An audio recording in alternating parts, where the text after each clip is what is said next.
바쁘게 사시고 부지런하게 사시는 우리 성도님들, 우리 교회 새가족실이 있습니다. 시간이 되시면 그곳에서 바깥을 내다보면 아름다운 이제 단풍이든 나무가 있는 공원을 보게 될 것입니다. 제가 거기에서 매주일 식사를 할 때마다 내다보면 사계절이 아주 계절마다 아름다움을 느낄 수 있게 됩니다. 봄이 되면 나무에서 파릇파릇 이제 나뭇잎이 나오고, 여름이 되면 그 나왔던 나뭇잎이 무성해져서 생기가 발랄한 모습을 온천지가 푸름으로 뒤덮여 있는 것을 볼 수가 있고, 또 오늘처럼 가을이 되면 아름다운 단풍이 들어서 그 단풍이 또 떨어져서 낙엽이 되어서 뒹구는 모습을 보면 얼마나 아름다운지 모릅니다. 그리고 겨울이 되면 앙상한 가지에 눈이 내리면 눈꽃이 환하게 펴있는 모습이 너무너무 아름답습니다. 지난주에 우리 한 50대 후반의 여집사님께서 새가족 섬김실에서 사역하는 집사님이 단풍을 보면서, 바깥을 보면서 내 인생과 비슷하네, 그런 이야기를 했습니다.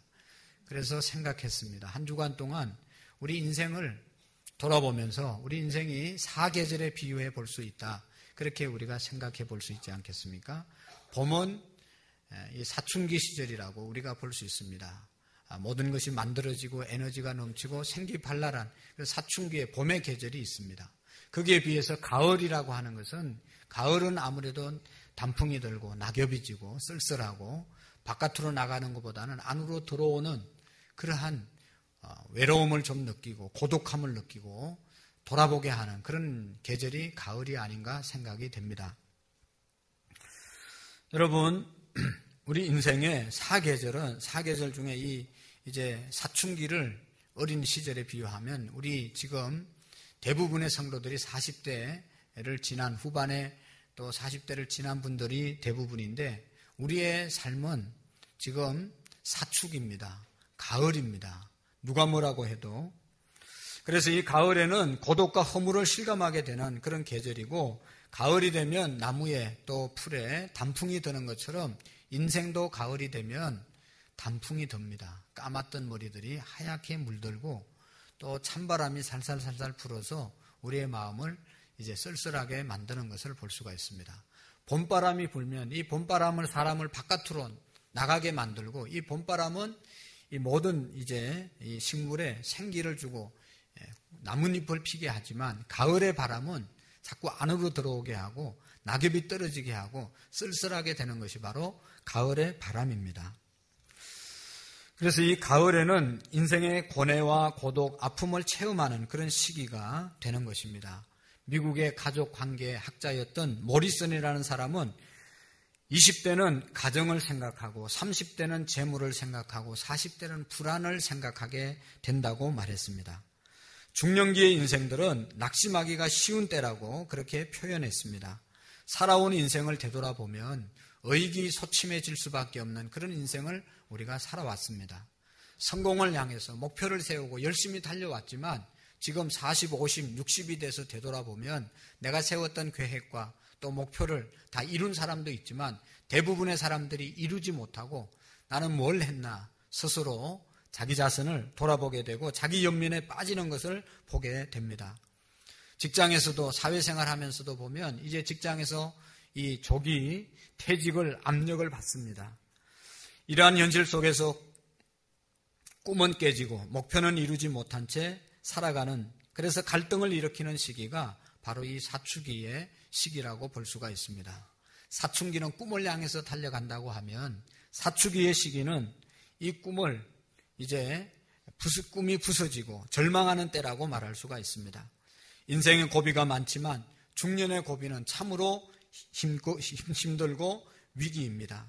왜냐하면 삶 자체에 대해서 회의와 고뇌가 자기를 덮치기 때문입니다. 세상을 살면서 낙심하지 않고 세상을 살면서 고민이 없는 사람이 없지만, 특별히 이 가을이 되면 더욱더 이제 어려워지는 것을 볼 수가 있습니다. 그래서 사도 바울은 자기의 삶을 고백하면서 중년기의 인생에 들어선 저와 여러분들에게 낙심하지 말고 살 것을 말씀하고 있습니다. 낙심할 수밖에 없는 그런 환경이지만 낙심하지 않고 살아갈 수 있는 비결을 오늘 우리에게 말씀해 주고 있습니다. 낙심하는 이유가 뭡니까? 오늘 성경에 보면 사도 바울은 3가지로 정리해 주고 있는데 그 첫 번째로는 인생이 늙어간다는 것 때문에 낙심할 수 있다는 것입니다.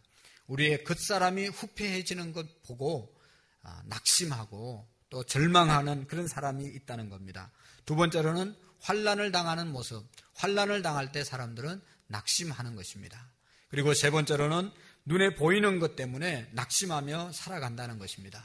눈에 보이는 것, 손에 잡히는 것 때문에 그것을 잡지 못하고 그것을 우리가 소유하지 못하면 우리의 인생이 낙심한다는 겁니다. 그러나 오늘 우리 그리스도인들은 낙심할 이유가 없습니다. 첫 번째로 낙심하지 말아야 될 것은 늙는 것 때문에 낙심하지 말라고 말하고 있습니다. 특별히 오늘 16절 말씀을 다시 한번 다 같이 보시면 이렇게 기록하고 있지 않습니까? 같이 한번 읽어보실까요? 시작. 그러므로 우리가 낙심하지 아니하노니 우리의 겉사람은 낡아지나 우리의 속은 날로 새로워지는도다. 아멘. 우리의 겉사람은 낡아지나 우리의 속은 날로 새로워진다고 말하고 있습니다. 여러분, 늙는 것 때문에 낙심하지 않기를 바랍니다. 우리는 인생의 허무나 무상 때문에 낙심해서는 안 됩니다. 외모에 대해서 낙심하지 않는다고 우리가 말하는 것입니다. 왜냐하면 우리는 겉사람은 날마다 후패해진다는 것은 늙는다는 것이죠. 약해진다는 말입니다. 그렇지만 우리의 속은 날로 새로워지는 존재가 예수님 안에 있는 사람인 줄로 믿습니다. 여러분, 많은 사람들이 젊음은 하나님의 은총이고 이제 나이가 들고 늙는 것은 불행이라고 느끼는 사람들이 많이 있습니다. 대부분의 사람들이 그렇게 생각하죠. 그러나 여러분, 인간이 늙는다는 것을 체험하는 때가 바로 중년기입니다.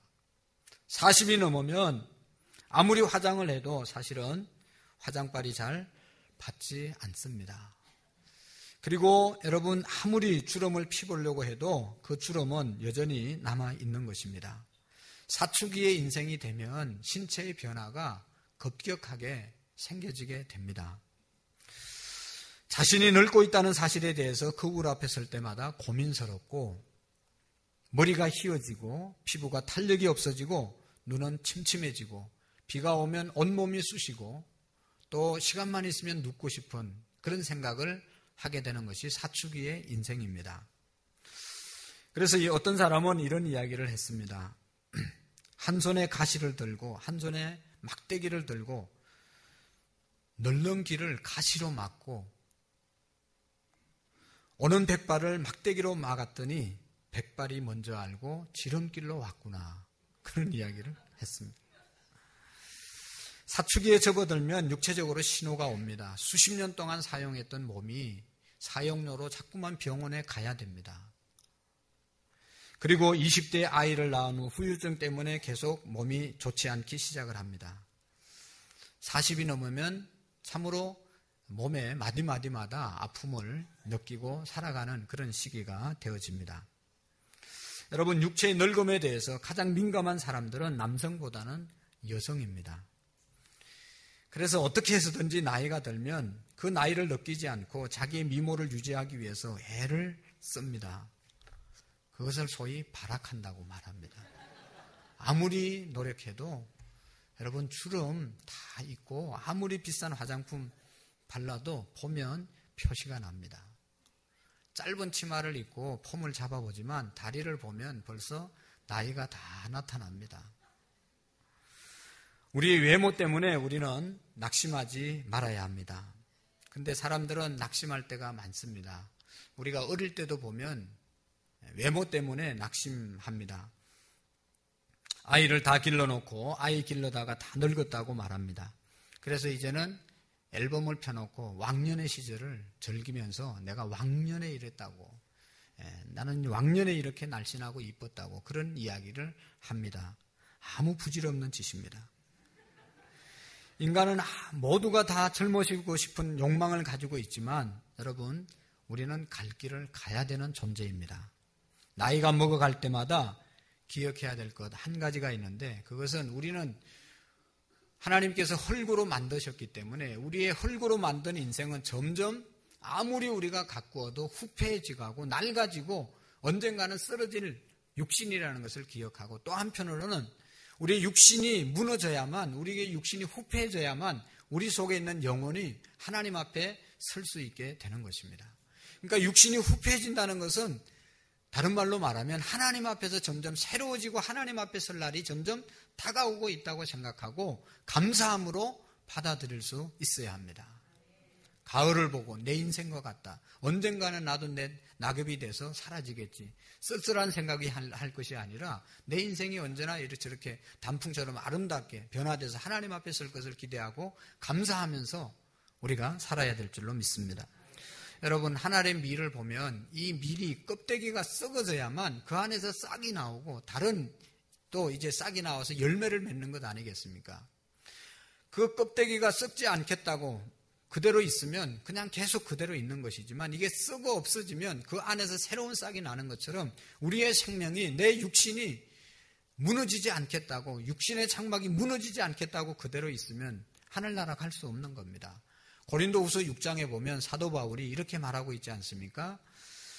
만일 땅에 있는 우리의 장막집이 무너지면 하나님께서 지으신 집 곧 손으로 지은 것이 아니요 하늘에 있는 영원한 집이 우리에게 있는 줄을 아나니.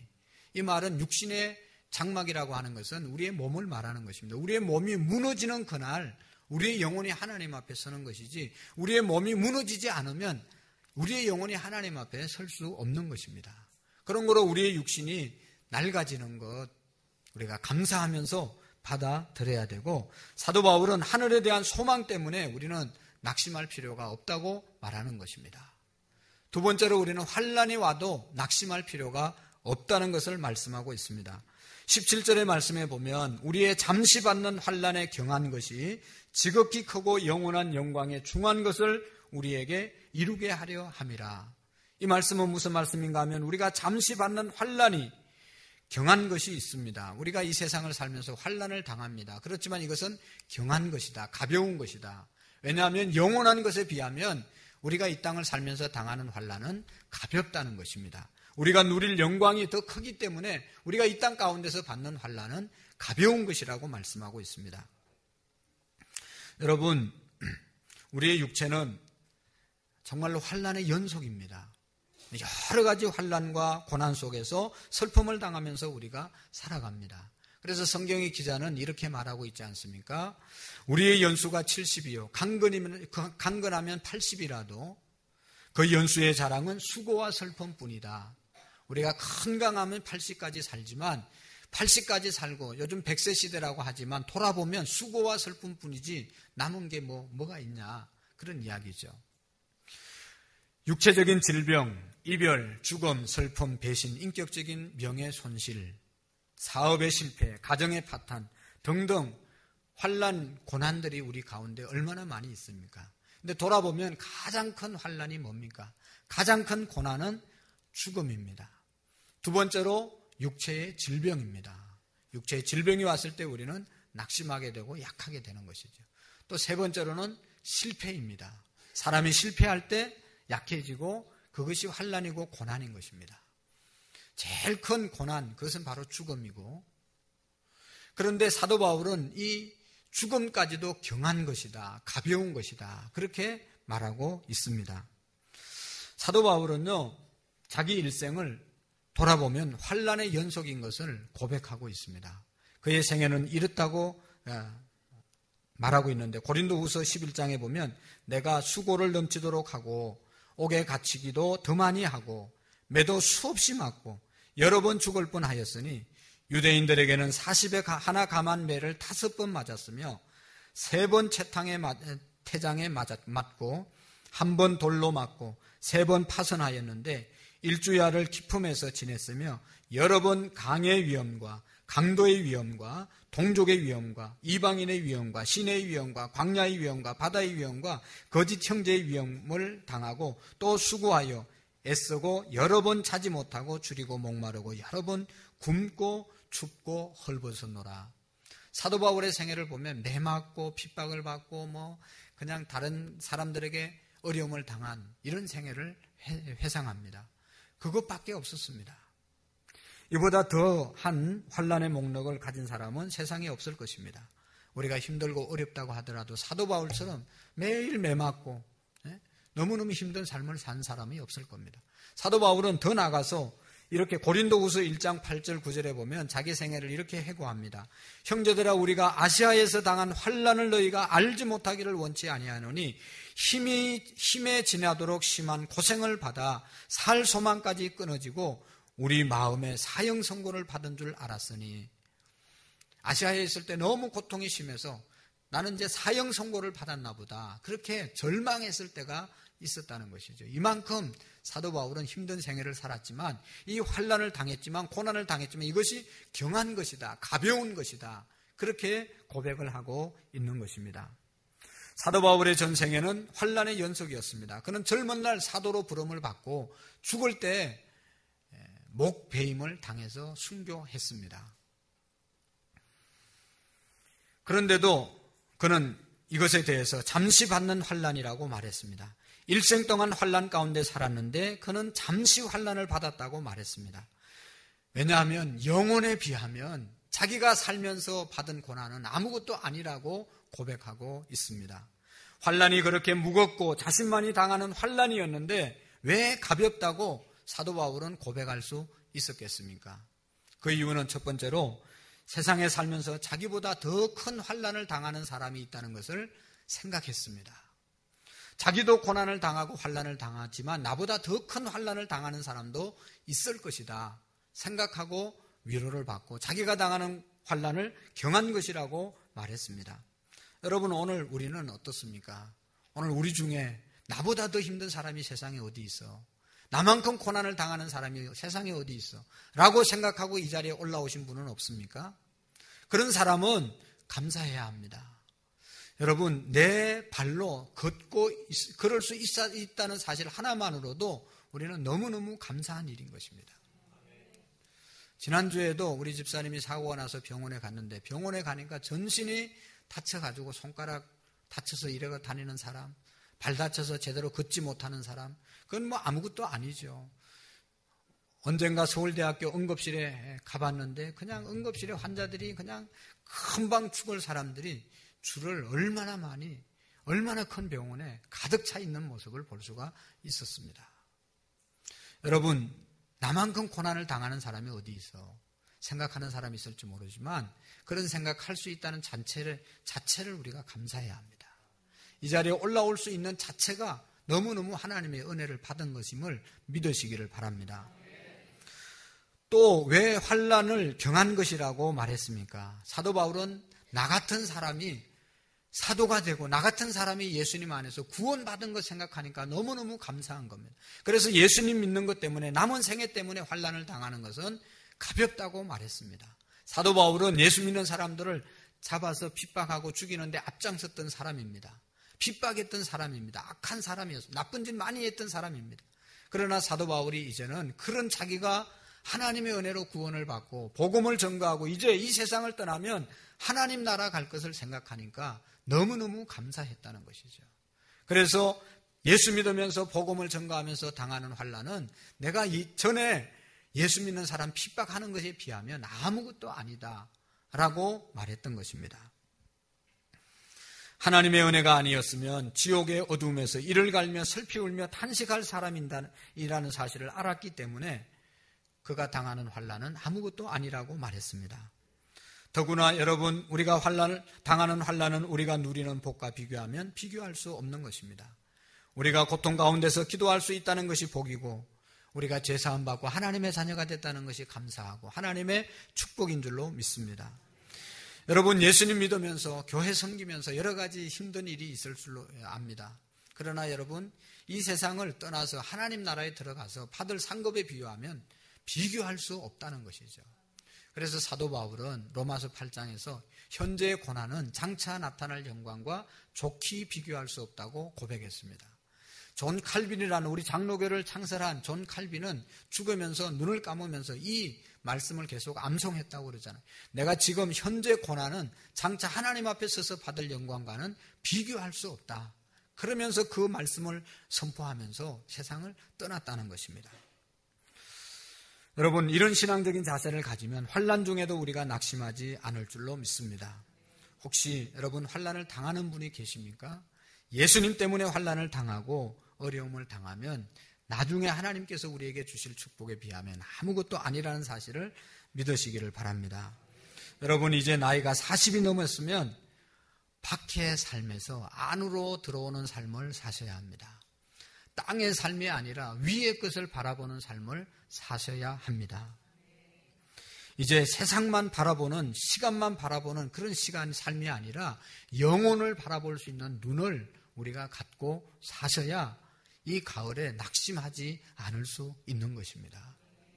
그리고 마지막으로 사도 바울은 낙심하지 않는 이유 중에 하나는 여러분, 눈에 보이는 것 때문에 낙심하지 않는다고 말하고 있습니다. 세상의 사람들이 낙심하는 이유는 눈에 보이는 것 때문에 낙심하고 살아가는 것이죠. 오늘 마지막 18절 말씀을 같이 한번 보실까요? 시작. 우리가 주목하는 것 보이는 것이 아니요 보이지 않는 것이니 보이는 것은 잠깐이요 보이지 않는 것은 영원하며. 아멘. 우리가 주목하는 것은 보이는 것이 아니요 보이지 않는 것이니 보이는 것은 잠깐이요 보이지 않는 것은 영원하다. 여러분, 우리는 보이는 것 때문에 낙심합니다. 어릴 때 먹는 것 때문에 낙심하고, 어릴 때 장난감 때문에 낙심하고, 학교 다니면서 학교가 마음에 안 든다고 낙심하고, 시험 때 시험 잘못 봤다고 낙심하고, 어릴 때 낙심했던 때가 참 많이 있었습니다. 돌아보면 사실 지금 그것이 별로 그렇게 낙심할 일이 아니지 않습니까? 별것 아니잖아요. 지나고 보면 20대는 좋은 직장을 보고 낙심합니다. 이런 낙심들은 다시 회복할 수 있는 기회가 있고 그렇게 중요한 것이 아닙니다. 그러나 40이 넘어서 다른 사람을 보면서 우리는 낙심할 때가 있습니다. 남이 사는 것을 보면 공연히 낙심이 됩니다. 내 살아온 생에 대해서 돌아보면 낙심될 때가 있습니다. 다른 사람들은 다 나름대로 잘된 것 같은데 내 인생은, 우리의 가정은 왜 이 모양이냐, 이것밖에 안 되냐 생각하면 낙심이 옵니다. 그러나 여러분, 그때 눈에 보이는 것, 그거 보지 마시고 뭐를 보라고요? 하나님을 보라는 것입니다. 하늘을 보라는 것입니다. 눈에 보이는 것, 손에 잡히는 것 보면 우리는 낙심할 수밖에 없습니다. 그러나 하나님 나라를 바라보면 우리는 새로운 소망을 갖게 될 줄로 믿습니다. 여러분, 계속 세상을 보면서 낙심해도 아무런 해결이 되는 것이 없습니다. 이 친구 저 친구 만나서 대화해보고 친구를 만나봐도 해결되고 좋아지는 것은 아무것도 없습니다. 우리는 여러분, 더 나은 세계를 향하여 눈을 뜨지 않으면 이 세상을 보면 낙심할 수밖에 없다는 것입니다. 여러분, 눈에 보이지 않는 것을 우리가 바라볼 수 있어야 합니다. 하늘을 바라볼 때 하나님이 보이지 않습니다. 여러분, 물질은 눈에 보이지만 물리는 눈에 보이지 않습니다. 우리 육체는 눈에 보이지만 생리는 눈에 보이지 않습니다. 이 세상의 것은 눈에 보이지만 진리는 눈에 보이지 않습니다. 정말로 좋은 것들은 다 눈에 보이지 않는 것입니다. 세상을 멀리서 보면 다 아름답게 보입니다. 다른 사람이 가진 거 멀리서 보면 다른 사람 사는 거 다 좋게 보이지만 가까이 가서 보면 별것 없습니다. 그 사람 속에도 다 고민이 있고 고통이 있고 어려움이 있는 것입니다. 그래서 진짜 진리는 보이지 않는 데 있는 것입니다. 성경은 말합니다. 믿음으로 모든 세계가 하나님의 말씀으로 지어진 줄을 우리가 아나니 보이는 것은 나타난 것으로 말미암아 된 것이 아니니라 말씀하고 있습니다. 눈에 보이는 것은 보이지 않는 분이 만드신 것이지 보이는 분이 만든 것이 아니라는 것입니다. 보이는 이 세상에 우리가 유혹되지 않도록 기도하며 살아야 될 줄로 믿습니다. 여러분 보세요. 사탄이 예수님을 데려다가 높은 산 꼭대기에 올라 세워놓고 천하만국을 보여주면서 내게 절하면 이 세상 모든 것을 너에게 줄 것이다. 사탄이 사탄에게 절하라고 말하지 않습니까? 높은 산에 올라가서 한번 쳐다보세요. 이 세상에 너무너무 아름다운 것이 많고 소유할 것이 많습니다. 그렇지만 예수님께서는 거기에 유혹되지 아니하고 사탄아 내 뒤로 물러가라. 너는 나를 넘어지게 하는 자라 하고 마귀를 물리쳤습니다. 여러분 멀리서 세상을 보면 다 좋게 보입니다. 여러분, 산을 멀리서 보면 단풍이 들어서 너무너무 아름답습니다. 그러나 산 속에 들어가 보십시오. 거기에는 온갖 잡초도 있고 썩은 나무도 있고 온갖 더러운 것이 많이 있는 곳이 산 속입니다. 사람을 볼 때 멋있는 남자가 걸어가면 여자들이 보고 야 멋있다 뭐 그러는 사람이 있는지 모르지만 하여튼 그렇게 멋있게 보여도 그냥 멋있게 예쁘게 이렇게 치장을 하고 걸어가는 아가씨가 있다고 그래도 그 가까이 가서 보면 더 가까이 가서 보면 그 속을 들여다보면 다 썩은 냄새나는 인간인 것입니다. 가까이에서 보고 가까이에 봐도 좋은 것은 예수님밖에 없습니다. 세상은 가까이 할수록 냄새가 나고 썩은 것밖에 없는 것이 세상이라는 것입니다. 우리가 예수님과 함께 살리심을 받았으면 이제는 세상을 보는 것이 아니라 위의 것을 찾고 언제나 하나님 보좌 우편에 계신 예수 그리스도를 바라보고 찾아야 될 줄로 믿습니다. 우리가 젊었을 때는 에너지가 넘쳐서 바깥으로 자꾸만 나갑니다. 그러나 40이 넘으면 에너지를 안으로 충전시켜야 합니다. 여러분, 꽃들, 나무들이 봄에는요, 에너지를, 수분을 바깥으로 자꾸만 방출을 해서 잎이 피고 꽃이 피지만 가을의 나무들은 다 안으로 수분을 끌어들입니다. 자기가 겨울을 나기 위해서 다 끌어들이기 때문에 낙엽이 지게 되고 또 떨어지게 되고 단풍이 들어서 떨어지게 되는 것입니다. 그렇지 않으면 겨울을 날 수가 없습니다. 나무가. 여러분, 우리의 인생이 영원히 살기 위해서는 지금처럼 계속 바깥으로 세상, 땅의 것 찾고 살면 반드시 낙심할 일이 생길 수밖에 없습니다.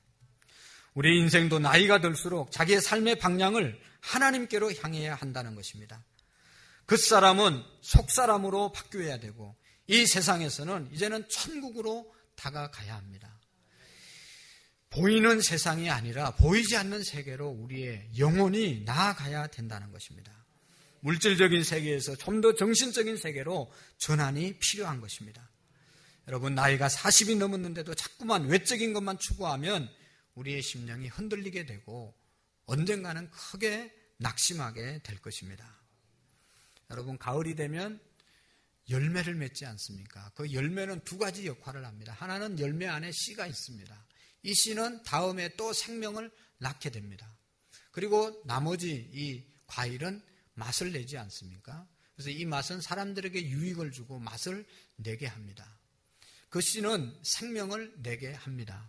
여러분, 우리의 삶이 이렇게 열매를 맺어야 되지 않겠습니까? 우리의 생명이 또 다른 생명을 낳고 우리의 인생이 다른 사람에게 유익을 주고 보람을 주고 맛을 내는 그런 삶을 살아갈 수 있기를 축원합니다. 40이 넘은 사람들은 정말로 인생을 맛내는 인생으로 바뀌어져야 합니다. 중년이 넘었는데도 공년이 아직까지도 세속적인 것, 눈에 보이는 것, 겉사람, 세상에 속한 것에 시선을 돌리고 있다면 이 사람은 인생을 잘못 살고 있는 것입니다. 후회하게 될 것입니다. 낙심하게 될 것입니다. 그런 거로 사도 바울은 오늘 우리에게 낙심하지 않는 삶을 살기 위해서 첫 번째로 어떻게 하라고요? 속사람이 새로워져야 한다. 할렐루야. 우리의 속이 새로워지도록 우리가 노력해야 합니다. 그리고 지극히 크고 영원한 하나님 나라를 바라봐야 된다는 것입니다. 그리고 보이지 않는 하나님께 기대하시고 나아갈 때 우리의 인생이 낙심하지 않게 될 줄로 믿습니다. 여러분, 받으신 영혼사랑 40일 신앙훈련이라는 책자를 다 꺼내보시기를 바랍니다. 설교를 일찍 마친 이유는 이것을 설명하고 이 가을에 우리 모든 성도들이 40일 동안 영혼이 영적으로 더욱 성장되어지기를 원합니다. 없으신 분은 손 들으세요. 그리고 돌아가실 때 반드시 가져가시고. 왜 못 받으셨습니까? 항상 잘 챙기셔야 됩니다.